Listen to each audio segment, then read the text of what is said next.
Bangladesh Asian কাপের বাছাই পর্বে সব মিলিয়ে 6টা ম্যাচ খেলবে। ইন্ডিয়া, হংকং এবং সিঙ্গাপুরের বিপক্ষে দুটো করে হোম অ্যান্ড অ্যাওয়ে পদ্ধতিতে, এবং এর ভেতরে একটা ম্যাচ আমরা শিলং এর মাটিতে খেলে ফেলেছি ভারতের বিপক্ষে, যে ম্যাচটা আমরা ড্র করেছি। কিন্তু আমাদের জেতা উচিত ছিল, পূর্ণ পয়েন্ট আমাদের পাওয়া উচিত ছিল, তাহলে আমরা গ্রুপ সি তে খুব ভালো অবস্থানে আসলে থাকতাম। আমাদের নেক্সট ম্যাচ জুনের 10 তারিখে দেশের মাটিতে সিঙ্গাপুরের বিপক্ষে। সিঙ্গাপুর ফিফা র্যাঙ্কিং এ 160-এ অবস্থান করছে, বাংলাদেশের অবস্থান 185, অর্থাৎ 25 ধাপ এগিয়ে থাকা একটা দলের বিপক্ষে আমরা ঘরের মাটিতে আসলে খেলবো। তবে সিঙ্গাপুরকে হারানো খুবই সম্ভব। কেন, কি কারণে সম্ভব? কারণ নেপাল কদিন আগে এই সিঙ্গাপুরকে 1-0 গোলে হারিয়েছে। নেপাল যদি সিঙ্গাপুরকে হারাতে পারে তাহলে বাংলাদেশ আসলে কেন হারাতে পারবে না? কিন্তু হারাতে গেলে, ম্যাচ জিততে গেলে গোল করতে হবে। এখন বাংলাদেশ তো গোল খরায় ভুগেছে এবং স্ট্রাইকারদের করুণ পারফরমেন্স আমরা দেখেছি শিলং এর মাটিতে ভারতের বিপক্ষে। এখন সেই ক্ষেত্রে এই যে 2 মাস, এই 2 মাসের ভেতরে কি আমাদের স্ট্রাইকারদের গুণগত মান আকাশ পাতাল পার্থক্য হয়ে যাবে? সেটা তো আসলে মনে হয় না। জনি যদি খেলতে নামে, হৃদয় যদি খেলতে নামে, কিংবা ইমন যদি খেলতে নামে, তাদের ফিনিশিং দুর্বলতা ডেফিনেটলি থাকবে। কারণ এই 2 মাসের ভেতরে রাতারাতি আসলে পারফরমেন্সে আকাশ পাতাল পার্থক্য তৈরি করা সম্ভব না। ডেফিনেটলি হতে পারে তারা ভীষণ রকম প্রতিভাবান ফুটবলার, কিন্তু তাদের স্কিল নেক্সট লেভেলে নিতে একটু সময়ের প্রয়োজন। তখন গিয়ে তারা হয়তো তাল মেলাতে পারবে। এই ম্যাচটা গুরুত্বপূর্ণ কারণ এটা আমাদের হোম ম্যাচ এবং এই ম্যাচে বাংলাদেশকে জিততে হবে।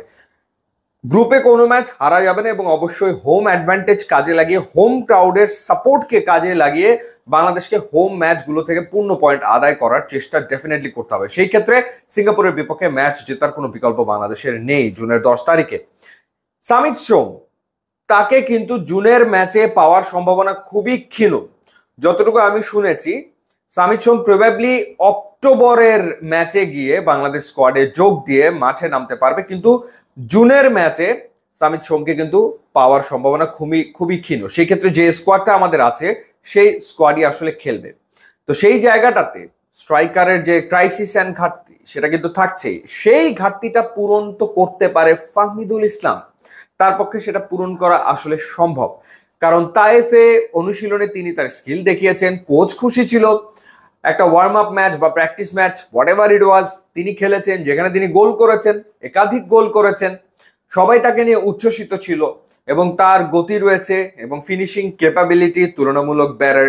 কিন্তু হাভিয়ার কাবরেরা তাকে বিবেচনা করছেন আন্ডার 23 টিমের জন্য। কোচের বিবেচনায় তিনি রয়েছেন, কিন্তু সেটা আন্ডার 23 টিমের জন্য।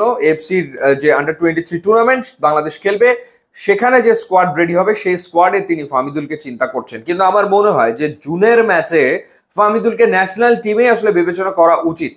কারণ এমন যদি হতো যে সামিত সোম চলে এসছেন এবং আরো 2-1 স্ট্রাইকারকে পাওয়া গেছে, তাহলে হয়তো বা চিন্তা করা যেত ফাহমিদুল অনূর্ধ্ব 23 থেকে উঠে আসুক। এখন বাংলাদেশ ফুটবল ফেডারেশন যে ওপেন ট্রায়ালটা অ্যারেঞ্জ করতে যাচ্ছে, 35 জন, সব মিলিয়ে 36 জন ফুটবলার এই ট্রায়ালে অংশ নেবে, সেটা কিন্তু জুনের শেষ সপ্তাহ নাগাদ। আর বাংলাদেশের ম্যাচ হচ্ছে জুনের 10 তারিখে। তার মানে যে স্কোয়াড আসলে ভারতের বিপক্ষে খেলেছে সেই স্কোয়াডই রাখতে হচ্ছে। এখানে কারেকশনের সুযোগ খুবই কম হাভিয়ার কাবরেরা এবং বাফুফের। সেই জায়গাতে চান্স ওই একটাই, ফাহমিদুলকে ইনক্লুড করা, সেটা আসলে সম্ভব। তো সেই ক্ষেত্রে একেই স্ট্রাইকারের যেহেতু ক্রাইসিস আছে, আমাদের স্ট্রাইকাররা গোল খরায় ভোগে এবং তারা চাপে থাকে, নার্ভাস থাকে।